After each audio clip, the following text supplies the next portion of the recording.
అది 2001 చలికాలం. మంచులా మారిన బస్సు కిటికీకి నా చెంపనానిచ్చి ఆ చల్లటి ఆని ఆస్వాదిస్తూ ఉండగా గౌనపల్లి ఇలేరే అంటూ కండక్టర్ అనడంతో బస్సు ఆగింది.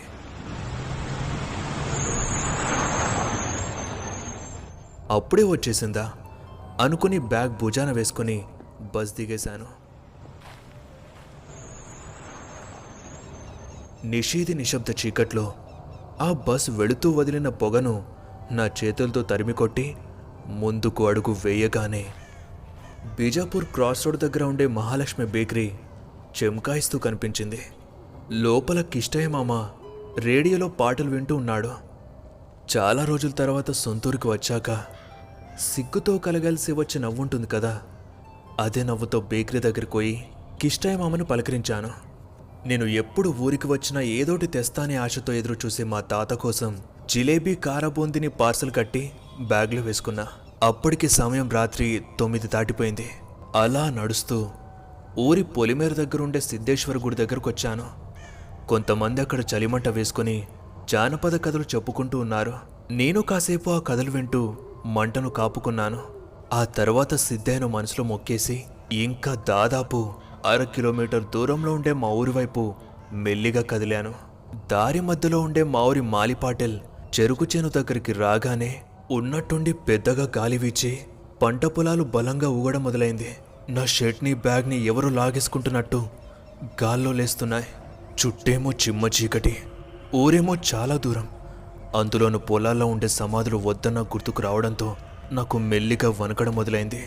త్వరగా ఊర్లోకి వెళ్ళిపోవాలనుకొని ఆ గాలిని తట్టుకుంటూ ముందుకు వెళుతూ ఉన్నా. అలా చేనును దాటానో లేదో గాలి అకస్మాత్తుగా ఆగిపోయి నా చుట్టూ నిశ్శబ్దం ఆవరించింది. ఈ నిశ్శబ్దం ఇంతకు ముందు కంటే మరింత భయానకంగా ఉంది. పక్కనున్న పొలాల్లో నుండి చిన్నగా ఏవో వింత శబ్దాలు వినిపిస్తున్నాయి. అప్పుడే నా వెనక ఎవరో వస్తున్నట్టుగా ఒక నీడ నా ముందు కనిపించింది. మా ఊరి వాళ్ళేమో అనుకుని వెనక్కి తిరిగి చూశాను. వెనక ఎవరూ లేరు. ఒక్కసారిగా నా గుండె ఆగిపోయింది. అప్పుడే ఏదో పైన ఊగుతున్నట్టు అనిపించగానే మెల్లిగా పైకి చూశాను. పక్కనే ఉన్న చింత చెట్టు కొమ్మపై ఒక చీర గాలికి ఊగుతూ కనిపించింది. అది చూశాక ఒళ్ళంతా ఒక్కసారిగా చల్లగా మారిపోయింది. ఇక ఒక్క క్షణం కూడా అక్కడ ఉండకుండా పరుగు తీశాను. కింద మీద పడుతూ ఊర్లోకి చేరుకున్నా. ఊరంతా అప్పటికే నిద్రలోకి జారుకుంది. ఊరి బొడ్రాయి దగ్గరుండే బసవಣ್ಣకి ఏ చెడుగాలి నా వెనక రాకుండా చూడు స్వామి అని మొక్కి ఇంటివైపు వెళుతున్నాను. నీళ్ల ట్యాంక్ దగ్గరికి రాగానే నా కాళ్ళు హఠాత్తుగా ఆగి నా మనసు ఓ గల్లీ వైపు మళ్ళింది. అటువైపు చూసానో లేదో నా ఊపిరి ఒక్కసారిగా రెట్టింపై గట్టిగా శ్వాస వదిలి రేపు చూసుకుందాంలే అనుకుని ఇంటికి వెళ్ళాను. అవ్వ తాత నన్ను చూడగానే మస్తు ఖుషి అయ్యారు. తెచ్చిన పార్సల్ని తాత చేతిలో పెట్టాను. అలాగే ఊర్లోకి వస్తుంటే జరిగిన విషయాన్ని అవ్వకు చెప్పడంతో అవ్వ చెప్పుతో దిష్టి తీసింది. ఇక ఇంటిపైన వద్దన్న పడుకున్నాను. ఎందుకో తెలుసా, ఇక్కడి నుండి నా పరిమళ వాళ్ళ ఇంటి పెరటి తోట చాలా క్లియర్గా కనిపిస్తుంది కాబట్టి. ఇంతకీ నా గురించి చెప్పలేదు కదూ. నా పేరు సిద్ధు. నేను వచ్చిన ఊరు గౌనపల్లి. ఇది మా అమ్మమ్మ వాళ్ళ ఊరు. నేను పుట్టింది పెరిగింది 5 దాకా చదివింది ఇక్కడే. ఆ తర్వాత మేము మైసూర్లో సెటిల్ అయ్యాం. చిన్నప్పుడు ప్రతి ఎండాకాలం హాలిడేస్కి మా ఊరు రావడం నాకు అలవాటు. ఆ అలవాటే నన్ను అమ్మాయి మనసుకు దగ్గర చేసింది. తనే పరిమళ. మా ఊరి పట్వారి కూతురైనా చాలా అనుకువగా ఉంటుంది. పొడవాటి జడ, కర్పూరం లాంటి కళ్ళు, శంఖం లాంటి చెవులు, నారింజ పండు లాంటి పెదాలు, చెరుకు రసం లాంటి తీయని స్వరం, మొహంపై మచ్చలతో చందమామలా ఉంటుంది. ఇంకా ఏమని చెప్పను తన అందం గురించి. ఎప్పుడూ చూస్తూ ఉన్నానే కానీ ఏనాడు తనతో మాట్లాడింది లేదు. కనీసం దగ్గరగా గడిపిన క్షణం కూడా లేదు. పోయినేడాదనుకుంటా. ఓ రోజు బసవేశ్వర గుడిలో నేను మొక్కుతూ ఉండగా పరిమళ వచ్చి నా పక్క నిలబడింది. అదే మొదటిసారి. అప్పుడు ఆమె నుండి వచ్చిన గంధపు మాధుర్యం నేనిప్పటికీ మర్చిపోలేకపోతున్నాను. ఇదంతా విని నాది వన్ సైడ్ లవ్ అనుకుంటున్నారేమో, కానే కాదు. నేను ఎప్పుడైతే చూడడం మొదలుపెట్టానో అప్పటి నుండి తను చూసేది.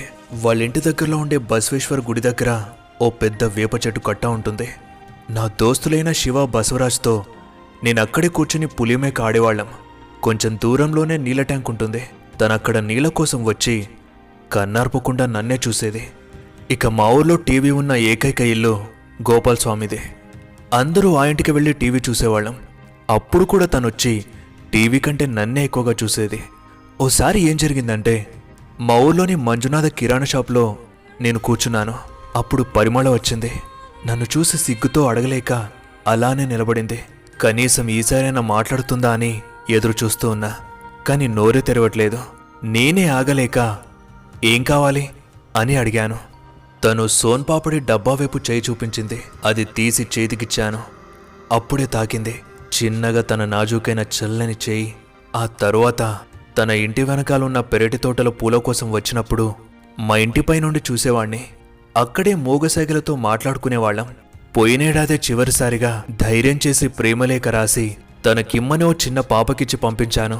తను చూసిందో లేదో, రేపు తనని చూస్తేగానీ నాకు తెలీదు. ఇక తన రూపాన్ని తలుచుకుంటూ ఓసారి వాళ్ళింటి తోటవైపు చూశాను. ఆ చీకట్లో ఎవరో పూలని తెంపుతున్నట్టుగా కనిపిస్తోంది. ఆ ఆకారాన్ని చూస్తే పరిమళలానే ఉంది. అయినా ఇంత రాత్రి ఎందుకని పూలను తెంపుతోంది? పరిమళ, ఓయ్ పరిమళ, నన్ను చూడు, నేనొచ్చాను. తను ఒక్కసారైనా ఇటు చూస్తే బాగుండు అనుకుంటున్నా. అయినా చూడదేంటి? నేనలా చూస్తూ చూస్తూ ఉండగానే తను ఇంట్లోకి వెళ్ళిపోయింది. నేనిక పడుకొని కళ్ళు మూశాను. సిద్ధు, వచ్చావా? పరిమళ అని నేను లేవగానే తెల్లారింది. ఎందుకో తెలీదు, రాత్రంతా ఏవేవో అరుపులు ఏడుపులు, బహుశా కలలో అనుకుంటా. సరే అనుకుని లేచి వేపపుల్లతో పళ్ళు తోముతూ ఆ తోటవైపు చూశాను. అక్కడున్న మొక్కలు ఎండిపోయి కనిపించాయి. నాకు అర్థం కాలేదు. ఇక దాని గురించి ఆలోచించకుండా స్నానం చేసి బసవేశ్వర గుడికి వెళ్ళి అక్కడ నా దోస్తులైన శివయోగి బసవరాజును కలుసుకున్నాను. వీళ్ళిద్దరికీ పరిమళ విషయం అసలు తెలియదు. ఇక మంజునాథ షాప్లో సోన్పాపిడి తీసుకుని ఎప్పటిలాగే ఆ వేప చెట్టు కింద కూర్చొని పులిమేక ఆడుతూ ఉన్నాం. టైం 9 అవుతూ ఉంది. పరిమళ వచ్చేది ఈ టైంకే. తన కోసం నా కళ్ళు కాయలు కాచేలా ఎదురుచూస్తున్నాయి. ఆటలో కంటే నా ధ్యాస నీళ్ళ ట్యాంక్ వైపే ఉండడంతో బసవరాజ్ నన్ను గమనించి, రే సిద్ధు, అక్కడేముందిరా, మెడకాయని అట్టే తిప్పుతున్నా అని అన్నాడు. ఏం లేదని చెప్పి చూడడం ఆపేశా. మెల్లిగా ఆటలో లీనమవుతూ ఉండగా నీళ్ల బిందులో నీళ్లు పడుతున్న శబ్దం నా చెవిన పడింది. మెల్లిగా కళ్ళను అటుగా తిప్పాను. అక్కడ పరిమళ పరికిణిలో నన్నే చూస్తూ ఉంది. తన చూపు తాకగానే వర్షానికి ముందు చల్లటి గాలి మనల్ని తాకితే ఎంత హాయిగా ఉంటుందో అలా ఉంది. రే సిద్ధు, నువ్వు ముసలోళ్ళ కూడా లైనేస్తావారా అని శివగాడని నవ్వడంతో తేరుకుని చూశాను. అక్కడ పరిమళ లేదు, ఎవరో ముసలామే. నా భ్రమ అనుకుని నేనే నవ్వుకున్నాను. మధ్యాహ్నం దాటింది, తను ఇంకా రాలేదు. ఆ రోజు ఆదివారం కావడంతో దూరదర్శన్లో సినిమా వేస్తారు. సాయంత్రం సినిమా కోసమైనా వస్తుంది కదా అనుకుని అక్కడికి వెళ్ళాను. అయినా అక్కడికి రాలేదు. ఇక నిరాశతో ఇంటికి వెళ్ళి మంచం మీద పడుకొని ఆలోచిస్తూ ఉన్నాను. అప్పటికి సమయం 9 అవుతూ ఉంది. అప్పుడే నా నవ్వ పిలిచి, రే సిద్ధు, సదమ్మ ఇంటికి పోయి పాలేసుకొనిరా అని చెప్పింది. నేను చెంబు తీసుకుని బయటకు వెళ్తూ ఉండగా, రే సిద్ధు, పోయేటప్పుడు ఆ పట్వారి ఇంటి ముందు నుండి ఓకో, ఆ ఇంటి వెనక నుండి ఓ, ఎరకైందా అని హెచ్చరిస్తున్నట్టుగా చెప్పింది. నాకెందుకో అర్థం కాలేదు. ఇక నడుస్తూ బసవేశ్వర గుడి దగ్గరకు వచ్చాను. ఆ పరిసరాల్లో అప్పటికి ఎవరూ లేరు. నేను మాత్రమే ఒంటరిగా అక్కడున్నాను. అవ్వ వద్దని చెప్పినా సరే నా అడుగులు మాత్రం పట్వారి ఇంటివైపే వేయమని అంటున్నాయి. ఉదయం నుండి నా మనసు పరిమళ కోసం పరితపిస్తూ ఉంది. కనీసం ఇంటి ముందు నుండైనా వెళ్తే తను కనబడుతుందన్న ఆశతో అడుగులు ఆ గల్లీవైపు మళ్ళాయి. మెల్లిగా పరిమళ ఇంటి దగ్గరికి వెళ్ళగానే ఆ ఇల్లంతా గట్టిగా చీకటిగా దర్శనమిచ్చింది. దాంతో నా గుండెల్లో సూదిగుచ్చినట్టయి నన్ను కదలకుండా చేసింది. లోపల ఏదో తెలియని భయం, చేతులు వణుకుతున్నాయి. అయినా సరే నా అడుగులు పెద్ద గుమ్మం వైపు వేసి దాని దగ్గరికి వెళ్ళి చూశాను. ఇంటికి తాళం వేసింది. ఆ గుమ్మమేమో చెదలు పట్టి కంపు కొడుతోంది. అంతేకాదు, ఆ ఇంట్లో కొన్ని నెలల నుండి ఎవరూ లేనట్టుగా పాడుబడి ఒక రకమైన వాసన వస్తూ ఉంది. అసలు ఎక్కడికి వెళ్ళిపోయి ఉంటారు? నిన్న రాత్రే కదా పరిమళ నాకు కనిపించింది అని ఆలోచిస్తూనే వెళ్ళి పాలు తీసుకున్నాను. మళ్ళీ ఆ ఇంటి నుండే బాధగా చూస్తూ పోతూ ఉండగా పెద్ద మూత దడేలమంటూ కదిలి ఏదో శబ్దం వచ్చింది. నాకింక భయం వేసి మా ఇంటికి వెళ్ళాను. ఆ దిగులుతోనే ఏదో అలా తినేసి మంచంపై వాలగానే మా దోస్తులొచ్చారు. రే సిద్ధు, పదరా మా ఇంటిపైన పడుకుందాం అని అనగానే సరే అని వెళ్ళి చల్లగాలికి వాడి ఇంటిపైన పడుకున్నాం. శివగాడి ఇంటిపై నుండి పరిమళ ఇల్లు చాలా స్పష్టంగా కనిపిస్తుంది. పెద్ద మూత తర్వాత 4 స్తంభాలతో వరండా ఉంది. దాని చుట్టూ 3 ఇళ్ళు, మధ్యలోది పరిమళ వాళ్ళదే. నేను బోర్లా తిరిగి ఆ ఇంటి వైపు చూస్తూ పట్వారి వాళ్ళు ఎక్కడికి వెళ్లారని అడుగుదాం అనుకునే లోపే శివ నన్ను గట్టిగా కొట్టి పక్కకు నెట్టాడు. రే సిద్ధు, చచ్చిపోలానుందా ఏంటి?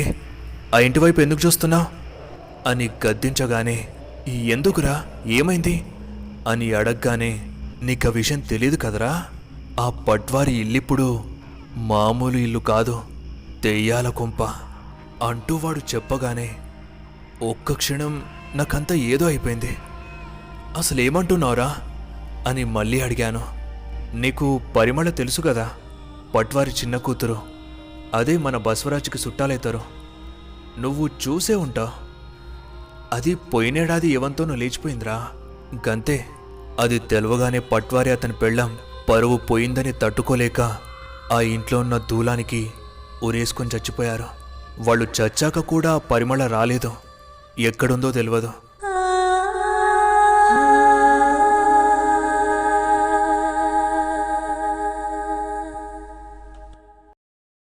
ఛానల్ మెంబర్షిప్ తీసుకొని మన ఛానల్ గ్రోత్కి ఎంతో సపోర్ట్ చేస్తున్న వీళ్ళకి నా బిగ్ థ్యాంక్స్. మీరు ఇలానే సపోర్ట్ చేస్తూ ఉంటారని మనస్ఫూర్తిగా కోరుకుంటున్నాను. మీరు కూడా సపోర్ట్ చేయాలి అనుకుంటే జాయిన్ బటన్పై క్లిక్ చేసి మెంబర్షిప్ తీసుకోండి. దీనివల్ల మీకు ఎక్స్క్లూజివ్ కంటెంట్ కూడా లభిస్తుంది.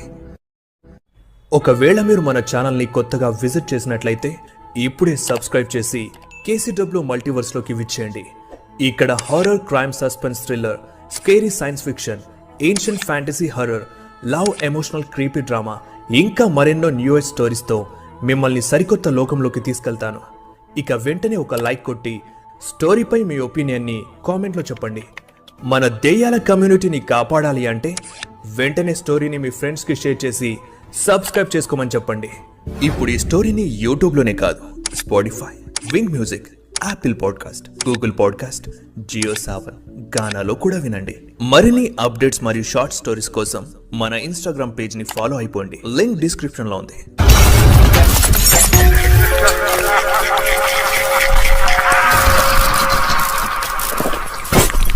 Feel the fear.